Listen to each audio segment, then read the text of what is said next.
మరోసారి చేరువచ్చిన ప్రతి ఒక్కరికి క్రీస్తు ప్రభు పేరిట వందనాలు సమర్పిస్తూ ఉన్నామండి. మనము గత మంగళవారం మనము సందేశాన్ని నేర్చుకున్నాం.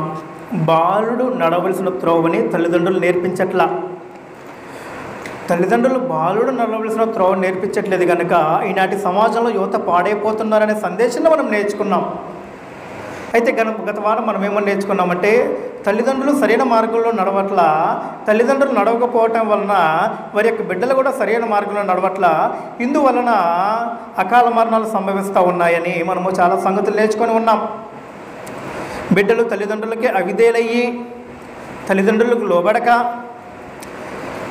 బిడ్డలు యవనస్తులు స్త్రీలు కానివ్వండి పురుషులు కానివ్వండి తనకు ఇష్టం వచ్చినట్లుగా ఆ యొక్క జీవిత విధానాన్ని జీవిస్తున్న కారణాన తల్లిదండ్రులకి అవిధేయులుగా జీవిస్తూ మరలా తిరిగి దేవునికి అవిధేయులుగా జీవిస్తూ అకాల మరణాలు సంభవించే పరిస్థితులు ఏర్పడతా ఉన్నాయని గత వారంలో మనం నేర్చుకొని ఉన్నాం. బాలుడు నడవలసిన త్రోవని ఈనాటి సమాజంలో తల్లిదండ్రులు నేర్పించట్లేదని మనం నేర్చుకున్నాం. తల్లిదండ్రులు బిడ్డల్ని గద్దించాలని, దండించాలని, శిక్షించాలని నేర్చుకున్నాం. బిడ్డలు కూడా తల్లిదండ్రుల యొక్క గద్దింపునకును శిక్షకును లోబడాలి అని నేర్చుకున్నాం. కనుక ఇప్పుడు మనము ఇదే సందేశాన్ని అనుసరిస్తూ ముందుకు కొనసాగుతూ మరికొన్ని సంగతులను మనము నేర్చుకోవటానికి సిద్ధపడి ఉన్నాం. కనుక శ్రద్ధ కలిగి యొక్క సమాచారాన్ని విని ఆత్మ సంబంధమైన మేలులను అలాగే భౌతిక సంబంధమైన మేలును పొందవలసిందిగా క్రీస్తు ప్రభు పేరిట ఈ యొక్క సందేశాన్ని వినగొరకు సిద్ధపడిన ప్రతి ఒక్కరికి కూడా క్రీస్తు ప్రభు నామమున ప్రేమపూర్వకంగా వందనాలను తెలియజేస్తూ ఉన్నాము. కనుక బాలుడు నడవలసిన త్రోవ ఏమిటి అనేది మనం ఇప్పుడు నేర్చుకుంటూ ఉన్నాం. ఏంటది? బాలుడు నడవవలసిన త్రోవ. అయితే బాలుడు నడవలసిన త్రోవని ఖచ్చితంగా నేర్పించాల్సిన అవసరం ఉందా అంటే ఖచ్చితంగా నేర్పించాల్సిన అవసరం ఉందండి. ఇది తండ్రి అయిన దేవుడు చెప్పిన మాట, ఆయన పరిశుద్ధ గ్రంథంలో ఆయన రాయించి ఇచ్చిన మాట. మనం నోటి ద్వారా మాట్లాడే మాటలు కాదండి ఇవి. పరలోకమందున్న సింహాసనాసీనుడై ఉన్న పరిశుద్ధుడు మానగా కొనియాడబడుచున్న పరలోకమందున్న తండ్రి అయిన దేవుడు రాయించి ఇచ్చిన మాటలండి. చాలా జాగ్రత్తగా గమనించండి ప్రియత ప్రియమైన వారలారా. మనం భూలోక నివాసులమైన మనకి పరలోక నివాసి అయి ఉన్న పరలోకమందున్న తండ్రి భూలోక నివాసులు పరిశుద్ధంగా జీవించాలి అని, తన చిత్తానుసారంగా జీవించి తన యొద్దకు చేరాలని దేవుడు కోరిక కలిగి ఆశ కలిగి మన కొరకు తన మనసులో ఉన్న మాటలను రాయించి పరలోకం నుంచి భూలోక నివాసులమైన మనకి ఈ యొక్క గ్రంథంలో ఉన్న మాటల్ని మనకు అనుగ్రహించడం విషయాన్ని మనం గమనించాల్సిన అవసరం ఉంది. బైబిల్ గ్రంథం అంటే బైబిల్ గ్రంథంలో ఉన్న మాటలు అంటే సహజంగా మనుషులు రచించే రచనలు కాదండి. మనుషుడు ఊహను బట్టి రాసే మాటలు కాదండి. మనుషులు వారి యొక్క పద్ధతులు చొప్పున, వారి యొక్క ఆచారబద్ధమైన విధానముల చొప్పున రాసిన గ్రంథం కాదండి ఇది. ప్రపంచంలో ఏ గ్రంథానికి లేని పేరు ఈ గ్రంథానికి ఉందండి. ఇదే పరిశుద్ధ గ్రంథం, బైబిల్ గ్రంథం. బైబిల్ గ్రంథం అంటే ఒక పుస్తకం కాదు. ఏం కాదు? బైబిల్ గ్రంథం అంటే ఒక పుస్తకం కాదు, అనేక పుస్తకముల సముదాయము. ఇదే పరిశుద్ధ గ్రంథం ఇది పరిశుద్ధ గ్రంథం. ఈ విషయాన్ని మనం శ్రద్ధగా గమనించాల్సిన అవసరం ఉంది. కనుక మనము ఒకసారి లేఖనం చదువుకుందాము. ద్వితీయోపదేశకాండము 6వ అధ్యాయము 6వ వచనం నుంచి మనం చూసినట్లయితే ఇక్కడ మనకు లేఖనం తేటగా తెలియజేస్తూ ఉందండి. నేడు నేను నీకు ఆజ్ఞాపించు ఈ మాటలన్నీ నీ హృదయంలో ఉండవలెను. నీవు నీ కుమారులకును వాటిని అభ్యసింపజేసి నీ ఇంట కూర్చున్నప్పుడును, త్రోవలో నడుచునప్పుడును, పండుకొనున్నప్పుడును, లేచినప్పుడును వాటిని మాట్లాడవలెను. ఎంత అద్భుతంగా ఈ యొక్క లేఖనాన్ని తేటగా తెలియజేస్తాడు చూడండి. తల్లిదండ్రులు ఏం చేయాలనంటే తమ యొక్క బిడ్డలకి ఈ యొక్క మాటలను నేర్పించాలంట. తల్లిదండ్రులు ఏం చేయాలి? తమ యొక్క బిడ్డలకి ఈ యొక్క మాటల్ని నేర్పించాలంట.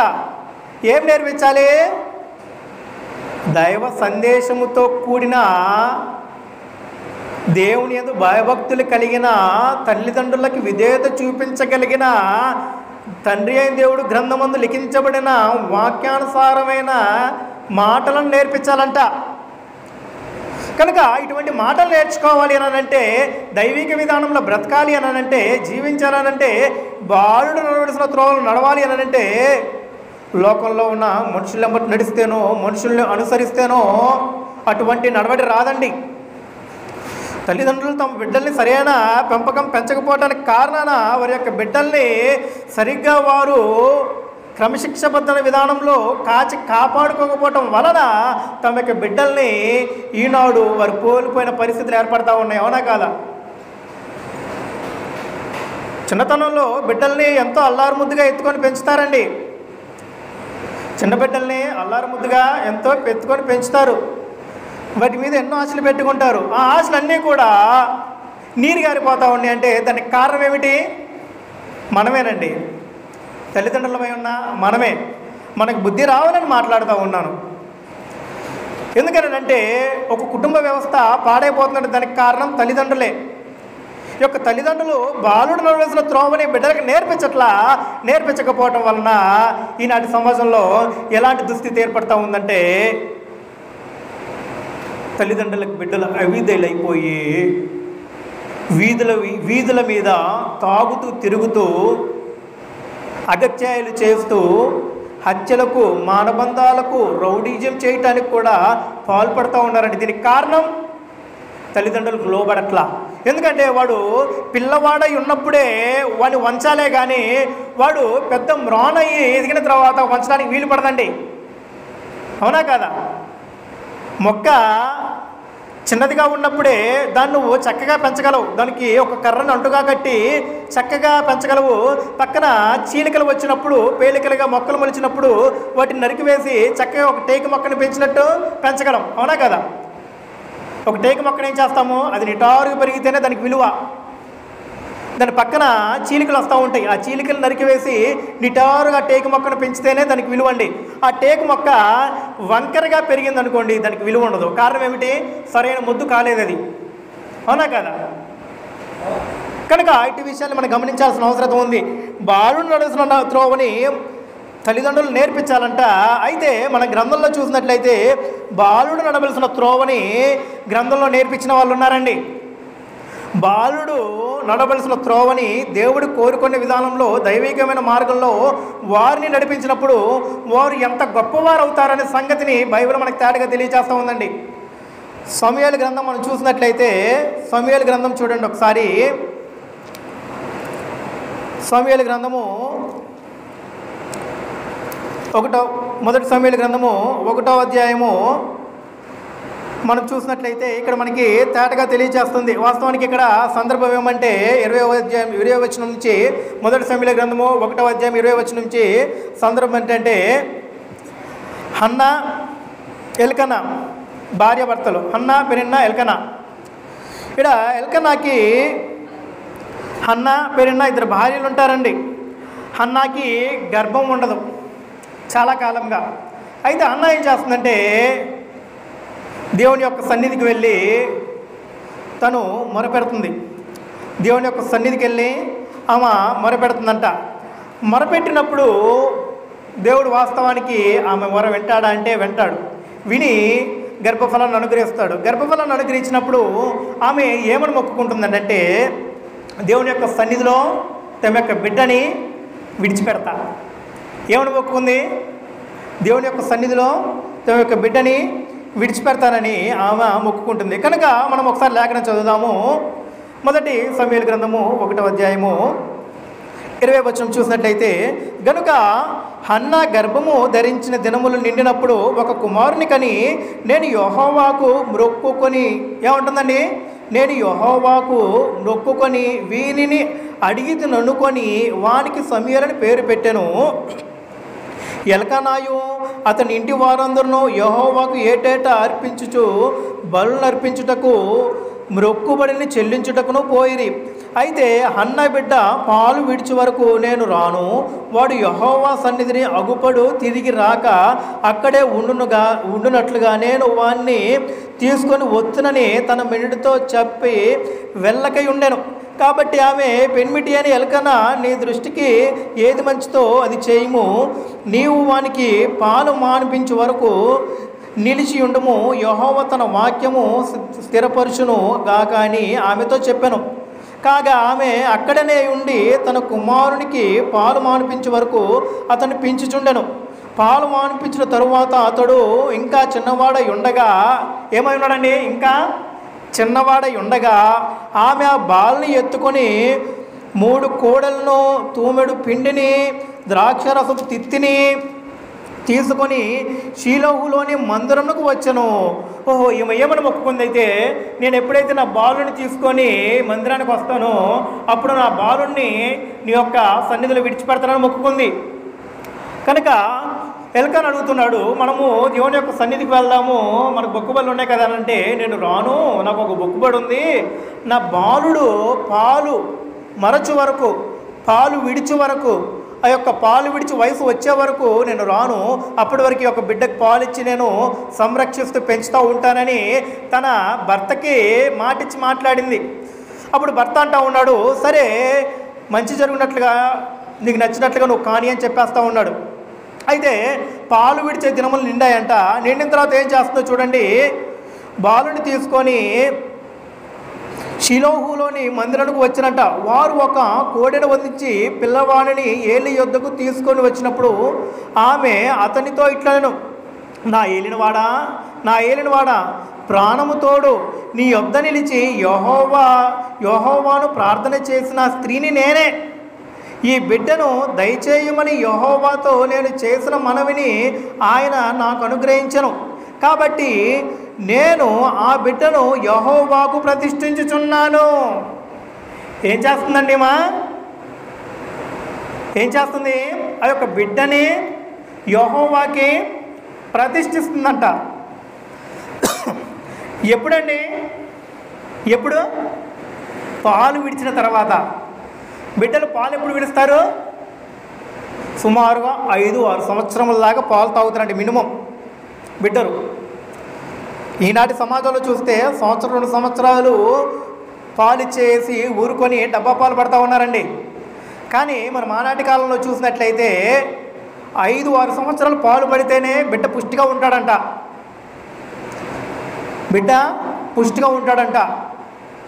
రోగనిరోధక శక్తి అనేది నిండుగా ఉంటుందంట. కనుక సుమారుగా 5-6 సంవత్సరముల దాకా ఆమె పాలిచ్చి పెంచి ఆ యొక్క బిడ్డకి దృఢత్వాన్ని పెంపొందింపజేసి ఎక్కడికి తీసుకొచ్చిందంటే షిలోహులోని దేవుని మందిరానికి తీసుకొచ్చిందంట. అక్కడ ఏలి ప్రధాన యాజకుడై ఉన్నాడంట. ఇప్పుడు ఇవేం చేస్తున్నారంటే అక్కడ దేవుని సన్నిధిలో బిడ్డను విడిచిపెడతానికి ఆలోచన చేస్తుంది. ఎక్కడ విడిచిపెడతానికి ఆలోచన చేస్తుంది? బిడ్డని విడిచిపెడతానికి ఆలోచన చేస్తుంది. ఈనాటి సమాజంలో మనం చూసినట్లయితే మన బిడ్డల్ని ఎవరినైనా కానివ్వండి, రే నాన్న చర్చికి వెళ్దాం రండి, దేవుని యొక్క మాటలు విందాం రండి అంటే వాడు ఏమంటాడు? నాకు నిద్ర వస్తుంది అంటాడు, నాకు పని ఉంది అంటాడు, లేదా ఫోన్ పట్టుకొని కూర్చొని గేమ్స్ ఆడుతూ ఉంటాడు. ఈనాటి సమాజంలో మనం చూసినట్లయితే అదే తల్లిదండ్రులు చర్చికి వెళ్ళగానే ఎవరో ఒక స్నేహితుడు వచ్చి, రే మంచి సినిమా ఆడుతుంది, రిలీజ్ అయింది, వెళ్దాం రారంటే వాడు ఏం చేస్తాడు? టక్కులు లేసి సినిమా టైం అయిపోతుందేమో, టికెట్ అందదేమో అని చెప్పేసి పరుగుల మీద పరిగెత్తూ ఉంటాడు. దేనికోసం? ఆ యొక్క సినిమాను చూడటానికి. మళ్ళీ టికెట్ అందదేమోనని. చూడండి మనుషుడు ఎటువంటి ఆలోచనతో ఉన్నాడో. బాలుడు నడవలసిన త్రోవను నేర్చుకోవాలంటే మీ యొక్క బిడ్డలని దేవుని సన్నిధిలోకి తీసుకొని రావాలి. ఎక్కడికి తీసుకొని రావాలి?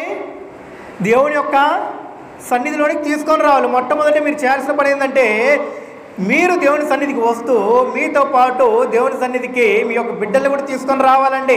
బాలుడు దేవుని యొక్క నడిపింపులో నడవాలనంటే, వాడు నడవలసిన శ్రేష్ఠకరమైన త్రోవలో క్రీస్తు యొక్క అడుగుజాడలో నడవాలంటే మీ యొక్క బిడ్డల్ని మీరు దేవుని యొక్క సన్నిధికి తీసుకురావాల్సిన అవసరం ఉంది. ఎప్పటి నుంచి తీసుకొని రావాలి? బాల్యం నుంచే తీసుకొని రావాలి. అవునా? చూడండి 25వ వచనం నుంచి 1 సమూయేలు గ్రంథము 1వ అధ్యాయం 25వ వచనం నుంచి, వారు ఒక కోడెను వధించి పిల్లవాడిని ఏలి యొద్దకు తీసుకొని వచ్చినప్పుడు ఆమె అతనితో ఇట్లనెను, నా ఏలినవాడా ప్రాణము తోడు నీ యొద్ద నిలిచి యెహోవాను ప్రార్థన చేసిన స్త్రీని నేనే. ఈ బిడ్డను దయచేయమని యెహోవాతో నేను చేసిన మనవి ఆయన నాకు అనుగ్రహించెను. చూడు, విని అనుగ్రహించినట్టు కాబట్టి నేను ఆ బిడ్డను యెహోవాకు ప్రతిష్ఠించుచున్నాను. ఏం చేస్తున్నాడంట? యెహోవాకు ప్రతిష్ఠిస్తుందంటామా? అంటే యెహోవా పక్షమున యెహోవా కొరకు సేవ చేయటానికి ప్రతిష్ఠిస్తుంది అనమాట అమ్మ. అంటే యెహోవాకి ఇచ్చేస్తుంది తన్ని, ఆ బిడ్డని. ఎవరికి ఇచ్చేస్తుంది? యెహోవాకి ఇచ్చేస్తుంది బిడ్డని. చూడండి, కాబట్టి నేను ఆ బిడ్డను యెహోవాకు ప్రతిష్ఠించుచున్నాను. తాను బ్రతుకు దినములన్నిటను వాడు యెహోవాకు ప్రతిష్ఠితుడని చెప్పాను. అప్పుడు వాడు యెహోవాకు అక్కడనే మ్రొక్కెను. తల్లి ఏమని చెప్తుంది? ఈ బాలుడైన సమూయేలు బ్రతుకు దినములన్నీ అంట. 1 సంవత్సరం కాదు, 2 సంవత్సరాలకు, 3 సంవత్సరాలు కాదండి. పిల్లల్ని హాస్టల్లో చేర్పిస్తే అమ్మ నాకు నాన్న గుర్తొచ్చాడు, అమ్మ గుర్తొచ్చాడు అని అనగానే పరిగెత్తుకుంటే వెళ్తాడు తల్లిదండ్రులు, లేదా అలిగి పారిపోయి వస్తాడు హాస్టల్ నుంచి ఇంటికి. అలాంటి పరిస్థితులు కాదండి ఇక్కడ. సమూయేలు బాలుడై ఉన్నప్పుడు యెహోవాకి ప్రతిష్ఠించిందంట ఆ యొక్క తల్లి. ప్రతిష్ఠించినప్పుడు ఎప్పటి వరకు అంట? బ్రతుకు దినములన్నీ అంట. చూడండి 28వ వచనం, కాబట్టి నేను ఆ బిడ్డను యెహోవాకు ప్రతిష్ఠించుచున్నాను. తాను బ్రతుకు దినములన్నిటను వాడు యెహోవాకు ప్రతిష్ఠితుడని చెప్పాను. అప్పుడు వాడు యెహోవాకు అక్కడనే మ్రొక్కాను. ఎంత అద్భుతమో చూడండి. ఈనాటి సమాజంలో మనము మన బిడ్డని ఇలా పెంచుతూ ఉన్నామా? వాడికి 5-6 సంవత్సరాలు వస్తే చాలు, మాట మాట్లాడుతూ వస్తే చాలు, రే అడు నీ మామ కదా వాడిని తిట్టు, రే నీకు ఏమి అత్త కదా తిట్టు, అరే వీడు నా ఫ్రెండ్ కదా, అరే ఈ నా మాట తిట్టరా. ఇవా మీరు నేర్పించేది మీ బిడ్డలకి? ఇవా మీ పిల్లలకి ఇవి నేర్పించేది మీరు? అందుకు కదా మీరు మీ బిడ్డలకి ఇలాంటి మాటలు నేర్పిస్తున్నారు కనుక మీ బిడ్డలకి ఇటువంటి చెడు మాటలు, దుర్భాష, చెడ్డ నడవడిక నేర్పిస్తున్నారు కనుక వాడు ఎదిగి పెద్ద అయినప్పుడు ఏం చేస్తూ ఉన్నాడంటే నిన్ను తిడతాం మొదలు పెడుతున్నాడు. ఏమని తిడుతున్నాడు? తండ్రిని తిడతాం మొదలు పెడతా ఉన్నాడు. ఎందుకంటే నువ్వే నేర్పించింది, నేను వాడిని తిట్టని నేర్పించావు కనుకనే వాడు నిన్ను తిడుతున్నాడు. తల్లి కూడా వాడిని తిట్టరాని నేర్పిస్తుంది, అందుకే పెద్ద తర్వాత నిన్ను కూడా తిడుతున్నాడు. అదే ఒక తల్లి తండ్రి అనే గౌరవం లేకుండా తల్లిదండ్రుల ముందే వాడు అమ్మ నా బూతులు తిడతా ఉన్నాడంటే వాడికి ఏం నేర్పించిన తల్లిదండ్రులు? సిగ్గుపడాలండి. ఈ సమాజంలో మనం సిగ్గుపడాలి. ఒక దుర్భాషలు ఆడుతూ ఉన్నప్పుడు బిడ్డలు వారు ఎందుకు అలా దుర్భాషలు ఆడుతున్నారా? పెద్దల ముందు గౌరవం లేకుండా వారు విన్నప్పుడు అగౌరవపడతామే, ఒక చిన్న చూపుగా ఉంటుంది అనే ఒక పద్ధతి విధానం లేకుండా అలాంటి కార్యక్రమాలు జరుగుతూ ఉన్నాయంటే సమాజంలో దానికి మనమంతా కూడా సిగ్గుపడాలి. ఒకరు ఇద్దరు కాదండి. ఇటువంటి కార్యక్రమాలని బిడ్డల్ని ఎవరైతే ఇటువంటి చెడు మార్గంలో నడిపిస్తూ ఉన్నారో బిడ్డలు నాశనం అవడానికి తల్లిదండ్రులకు కారణమవుతూ ఉన్నారో సిగ్గుపడాల్సిన అవసరం ఉంది. దానికి కారణం తల్లిదండ్రులే. చూడండి ఒకసారి సామెతల గ్రంథము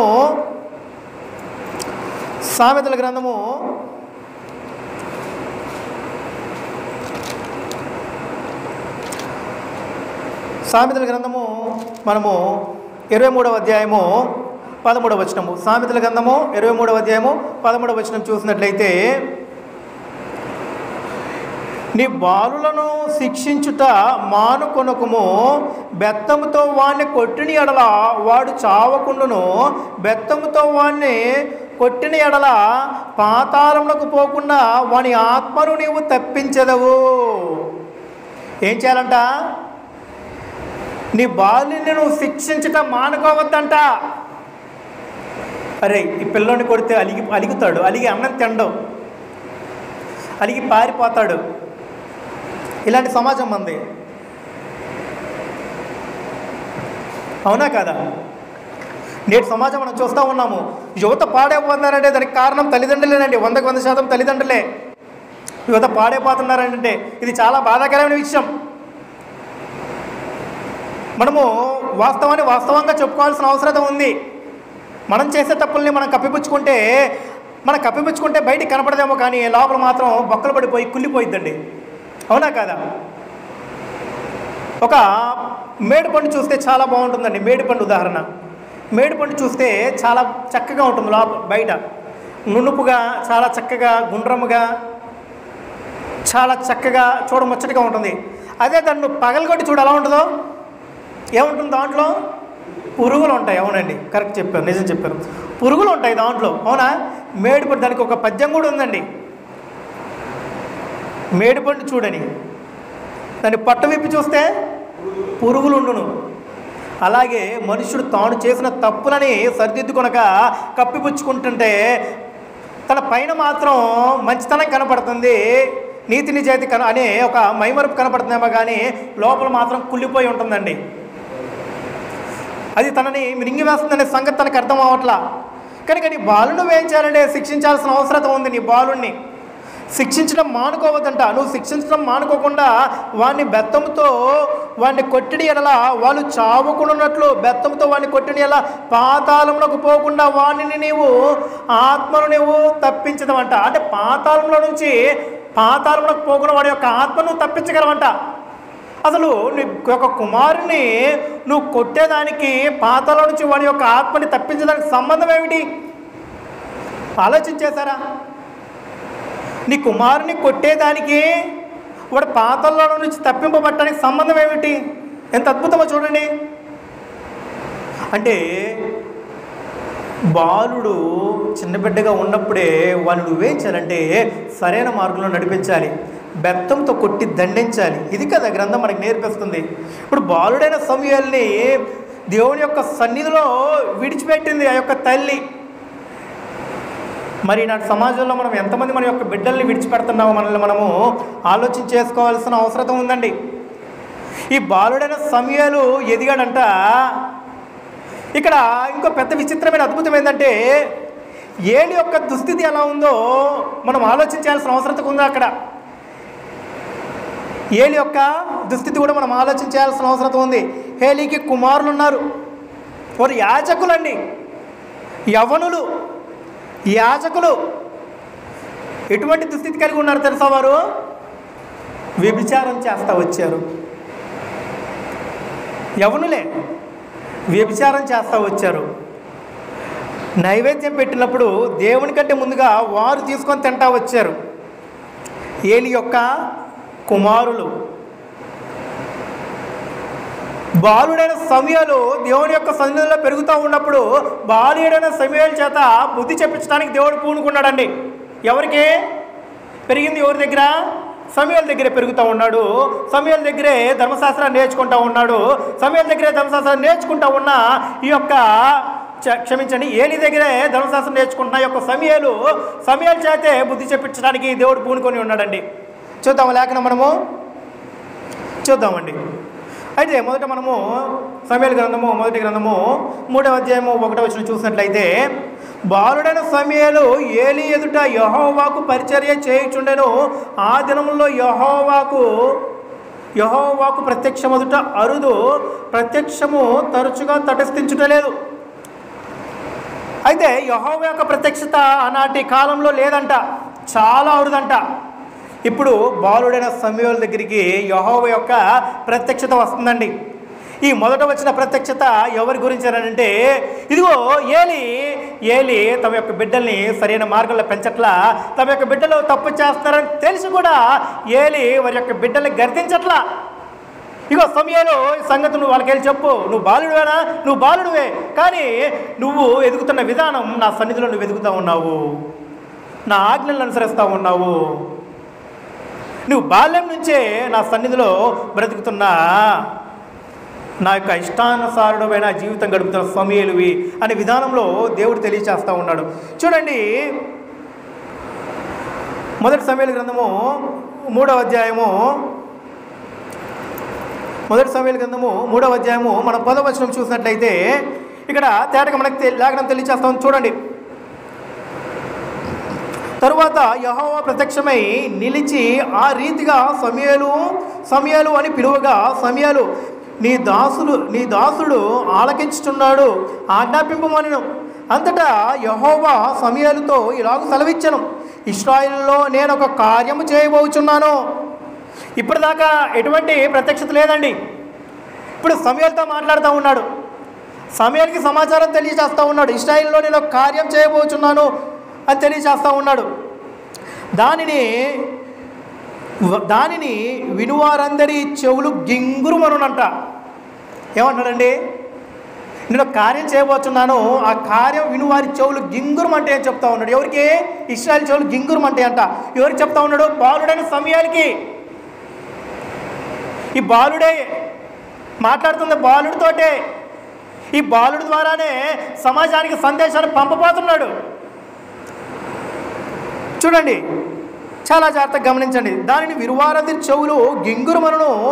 అది ఆ దినమున ఏలి యొక్క ఇంటి వారిని గూర్చి నేను చెప్పినదంతయో వారి మీదకి రప్పించును. దాన్ని చేయ మొదలుపెట్టి దాన్ని ముగింతును. తన కుమారులు తమ్మును తాము శాపగ్రస్తులుగా చేసుకొని ఉన్నారని తానెరిగి వారిని అడ్డగించలేదు గనుక అతని ఇంటికి నిత్యమైన శిక్ష విధింతును నేను అతనికి తెలియజెప్పుచున్నాను. ఏమో చెప్తా ఉన్నాడండి? ఏలికి తెలుసంట, కానీ చెప్పట్లేదంట. మళ్ళా చదువుదాం, చూడండి. 1 సమూయేలు గ్రంథం 3:13 తన కుమారులు తమ్మును తాము శాపగ్రస్తులుగా చేసుకొని ఉన్నారని తానెరిగి. ఎవరో? ఏలి. తమ్ముడు తాముడు శాపగ్రస్తులుగా చేసుకున్నారని ఏలి తెలుసంట. తెలిసినా కానీ వారిని అడ్డగించలేదంట. ఏం చేయాలా? అడ్డగించలేదు గనుక అతని ఇంటికి నిత్యమైన శిక్ష విధింతునని నేను అతనికి తెలియజేయుచున్నాను. కాబట్టి ఏలి ఇంటి వారి దోషమునకు బలి చేతనైనను నైవేద్యము చేతనైనను ఎన్నటికి ప్రాయశ్చిత్తము చేయబడదని నేను ప్రమాణపూర్వకముగా ఆజ్ఞాపించితిని. తరువాత సమూయేలు ఉదయమగు వరకు పండుకొని లేచి యెహోవా మందిరపు తలుపును గూర్చి తీసివేసుకు భయపడ్డాడంట. తరువాత కలిగిన దర్శనం సంగతిని ఏలితో చెప్పకపోయారంట. ఈ తర్వాత సంగతి కనుక మనం చాలా జాగ్రత్తగా గమనించట్లయితే ఇక్కడ ఏలి ఏం చేయమని చెప్పాడు దేవుడు? చూడండి, సామెతల గ్రంథము 23:13. సామెతల గ్రంథము 23:13 నీ బాలులను శిక్షించుట మానుకొనకుము, బెత్తముతో వాణ్ణి కొట్టిన ఎడల వాడు చావకుండును, బెత్తముతో వాణ్ణి కొట్టిన ఎడల పాతాళమునకు పోకుండా వాని ఆత్మను నీవు తప్పించదవు. ఇక్కడ ఏం చేయాలి? ఏలి ఏం చేయాలా? వాళ్ళని గద్దించలా, వారిని శిక్షించలా, వారిని అడ్డగించలేదంట. చూడండి 13 తన కుమారులు తమ్మును తాము శాపగ్రస్తులుగా చేసుకొని ఉన్నారని తానెరిగి వారిని అడ్డగించలేదు కనుక ఏం చేయాలా? అడ్డగించలా. మరి ఈనాడు సమాజంలో ఏం చేస్తూ ఉన్నాడు? తల్లిదండ్రులు, కొడుకు తప్పు చేస్తూ ఉన్నాడు, కూతురు తప్పు చేస్తూ ఉంది, అడ్డగిస్తూ ఉన్నారా? అడ్డగించట్లా. కారణం ఏమంటే ఈ తల్లిదండ్రులే సరైన మార్గంలో లేరు. మొట్టమొదట ఈ తల్లిదండ్రులే సరైన మార్గంలో లేరు. ఒకవేళ ఈ తల్లి కానీ తండ్రి కానీ ఏమమ్మా నువ్వు చేసేది సరైనదేనా, నువ్వు చేసేది పద్ధతిగా లేదుగా అని అంటే ఈ తల్లి కానీ బిడ్డ కానీ ఏమంటారంటే నువ్వేమైనా సరైన మార్గంలో ఉన్నావా అంటూ ఉన్నారు. అంటే ఈ బిడ్డల చేత సైతమే ప్రశ్నించే స్థాయికి పోయారు వారు. బిడ్డలు ఏమంటా ఉన్నారంటే నువ్వేమైనా సరైన మార్గంలో ఉన్నావా, నువ్వు కూడా ఈ కోవకు చెందిన దానివే కదా, నువ్వు కూడా ఈ కోవకు చెందినవాడివే కదా. ముఖం ఎక్కడ పెట్టుకుంటారు ఇప్పుడు తల్లిదండ్రులు? ఏం చేస్తారు? ఏమన్నా చెప్పగలరా? ఏం చెప్పలేరు. దానికి కారణం మనమే.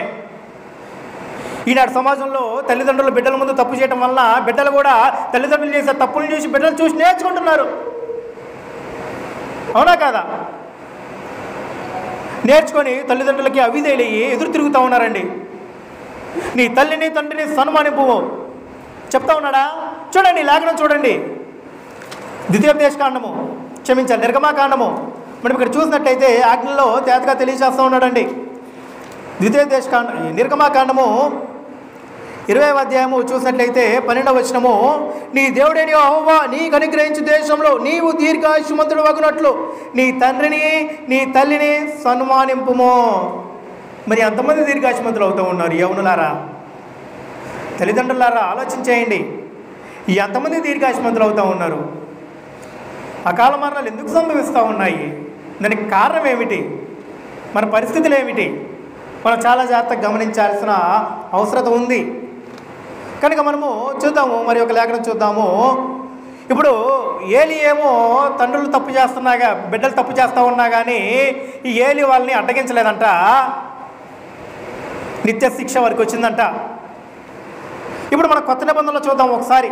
ఇది ఇంకా భయంకరమైంది, ఇంకా భయంకరమైంది. క్రీస్తుకు ముందుకు వచ్చిన ఒక ప్రవక్త, క్రీస్తుకు ముందుగా వచ్చిన ఒక దైవజనుడు బాప్తిస్మిచ్చి యోహాను ఒక ఘోరమైన కార్యక్రమం జరుగుతూ ఉంటే అడ్డగించాడు. బాప్తిస్మిచ్చి యోహాను అడ్డగిస్తే చెరసాల్లో వేసేశారు. ఏం చేశారు? చెరసాల్లో వేసేశారు. చెరసాల్లో వేసిన తర్వాత అతన్ని చంపడానికి ఆలోచించేశారు. మనం చూద్దాం, లేఖనం చూద్దాం.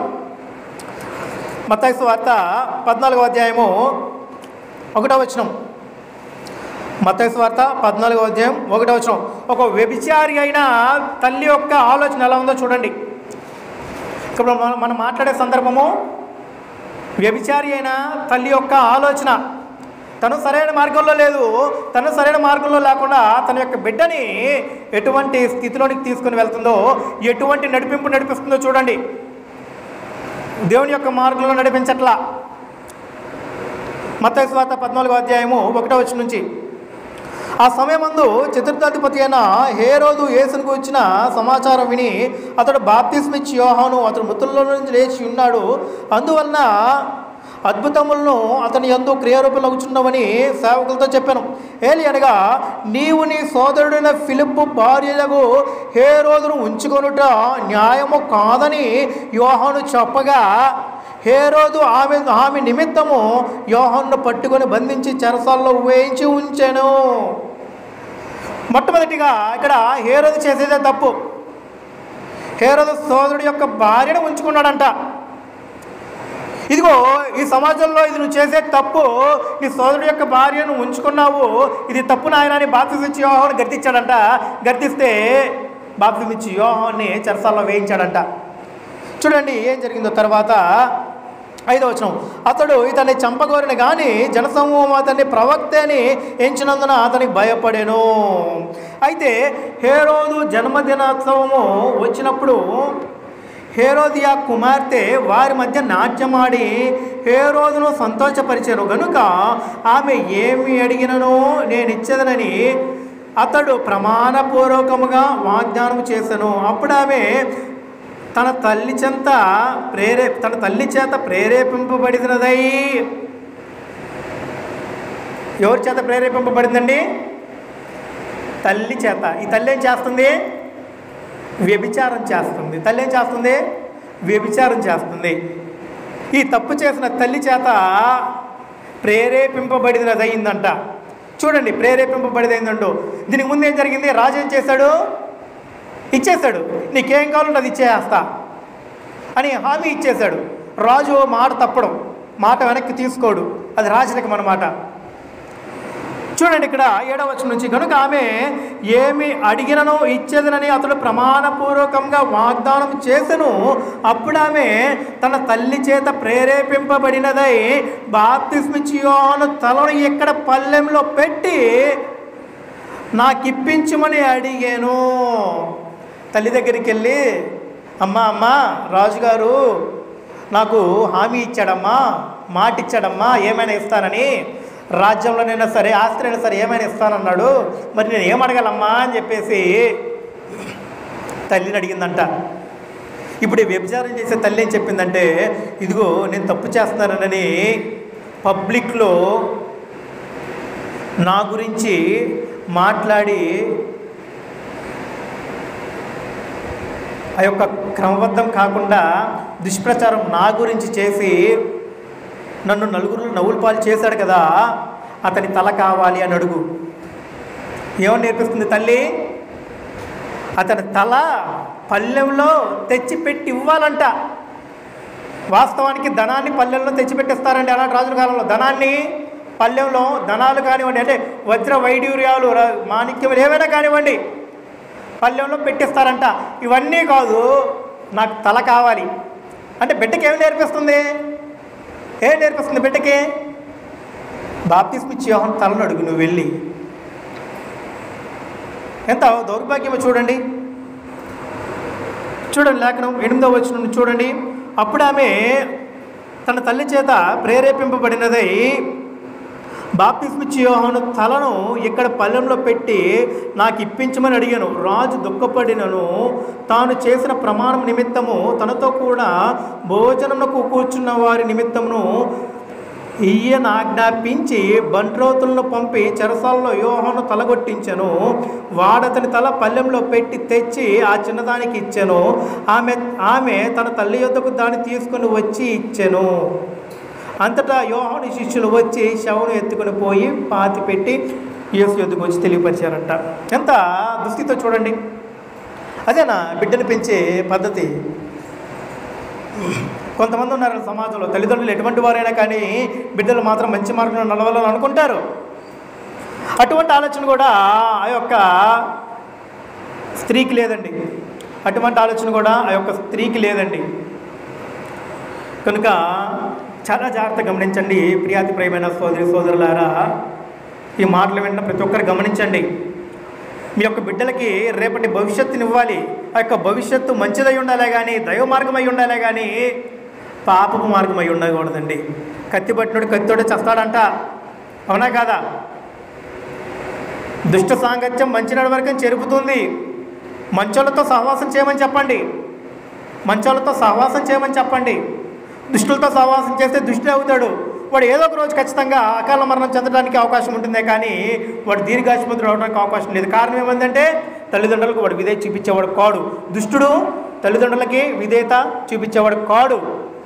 కనుక బిడ్డలకి ఏం నేర్పించాలనంటే బాలు నడవలసిన త్రోవ నేర్పించాలి. ఆ త్రోవ మనం చూసాము, సమూయేలుని చూసాం. సమూయేలు దేవుని యొక్క సన్నిధిలో పెరిగాడు సంగతిని చూసాం. దేవుని యొక్క సన్నిధిలో పెరిగిన సమూయేలు చేత దేవుడు వర్తమానాన్ని అందించాడు. ఎవరికి? ఏలీకి. ఏమని? ఏలీ, ఇదిగో నీ యొక్క బిడ్డలు తప్పు చేస్తూ ఉన్నారు, అయినా కానీ వారు నువ్వు గద్దించలా, అడ్డగించలేదు, మీకు నిత్య శిక్ష వస్తుందని సమూయేలు చేతే ఏలీకి సందేశాన్ని పంపించాడు. కనుక చాలా జాగ్రత్తగా గమనించండి సోదరి సోదరుమణులారా. బాలుడు నడవలసిన త్రోవని బిడ్డలకు నేర్పించాలి. దేవుని యొక్క సన్నిధికి పంపించండి మీ బిడ్డల్ని. బాల్యం నుంచే పంపించండి. బాల్యం నుంచే దేవుని యొక్క మాటలను నేర్పించండి, భక్తి జీవితాన్ని నేర్పించండి, దేవుని సన్నిధిలో పెంచండి. వాడప్పుడు తల్లిదండ్రులకు లోబడతాడు, దేవునికి లోబడతాడు, పెద్దల పట్ల విధేయత చూపించి గౌరవంగా సమాజంలో బ్రతుకుతాడు, దీర్ఘాయుష్మంతుడు అవుతాడు, దేవుడిచ్చిన ఆయుష్ను సంపూర్ణంగా భూలోకంలో ముగించుకుంటాడు. కనుక ఈ యొక్క అంశాన్ని ఇంతటితో ముగిస్తూ ఉన్నాను. మరలా తిరిగి వచ్చే మంగళవారం ఈ యొక్క అంశాన్ని ముందు కొనసాగిస్తూ మరికొన్ని సంగతులు మనం నేర్చుకొని ఉన్నాము. శ్రద్ధగా విని అందరికీ క్రీస్తు పేరట వందనాలు సమర్పిస్తూ ఉన్నాము. ప్రార్థన చేసుకొని ముగించేసుకున్నాము. ప్రార్థన. పరిశుద్ధ దేవ, జీవంగల తండ్రి స్తోత్రములు. కృపగల దేవ, కనికరంగల మా తండ్రి మీకు స్తోత్రములు.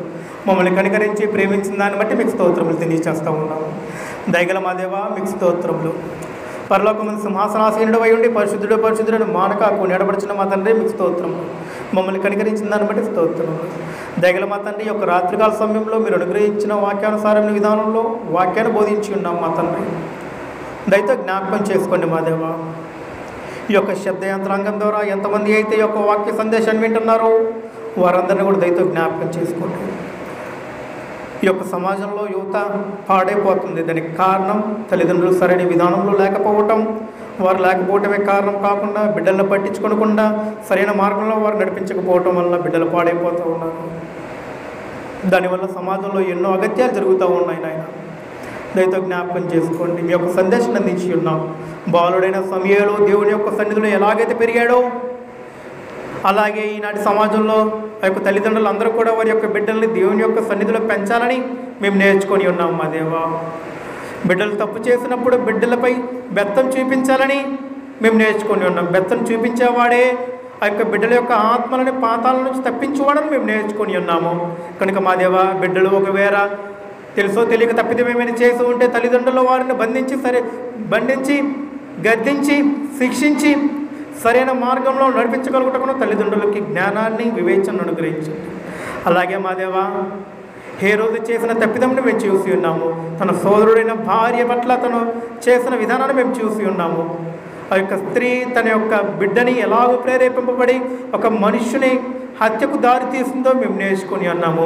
అటువంటి తలంపులు, అటువంటి ఆలోచనలు ఎటువంటి తల్లిదండ్రుల పట్ల రాకుండా దయగల మా దేవ, ప్రతి ఒక్కరు మనుషులనని, ప్రతి ఒక్కరు దేవుని పట్ల విధేయత కలిగి జీవించాలని, అందరూ కూడా మీదట పరిశుద్ధులు నిర్దోషులై ఉండవల్లని అటు విధానం ప్రతి ఒక్కరు మనసులు నింపమని మనం ప్రభు ద్వారా అడిగి వేడుకొనిచున్నాము.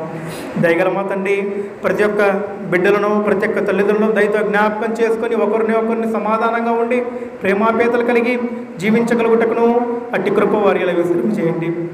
దయగల మా తండ్రి, మీరు కోరుకునే విధానంలో రక్షణ పొందగలుగుటకును, మీరు కోరుకునే విధానంలో బాప్తిసం పొందుకొని రక్షణ పొందుకొని మీ యొక్క ఉగ్రత నుంచి తప్పించుకోగలుగుటకును వారి ఇలా కృప విస్తరింపజేయమని మా ప్రభు ద్వారా అడిగి వేడుకొనిచున్నాము. దయగల మా తండ్రి, సంఘం ద్వారా నానా విధమైన జ్ఞానం ప్రచురం చేయాలని మీరు నేర్పించారు కనుక దయగల మా తండ్రి, ఈ యొక్క రాత్రికాల సమయంలో సంఘం ద్వారా ఈ యొక్క సత్యవాక్యాన్ని మేము ప్రచురం చేసి ఉన్నాం. మా దేవ, దయగల మా తండ్రి, ఎందరైతే యొక్క వాక్య సందేశాన్ని విన్నారో వారి యొక్క హృదయాల్లో బలపరచమని మా ప్రభు ద్వారా అడిగి వేడుకొనిచున్నాము. వారికి మారు మనస్సును అనుగ్రహించమని మా ప్రభు ద్వారా అడిగి వేడుకొనిచున్నాము. అలాగే మా దేవ, ఎవరికైతే అనారోగ్య స్థితిలో ఉన్నాయో దయతో వారందరినీ జ్ఞాపకం చేసుకొని వారి యొక్క అనారోగ్య స్థితిని దూరపరచమని మా ప్రభు ద్వారా అడిగి వేడుకొనిచున్నాము.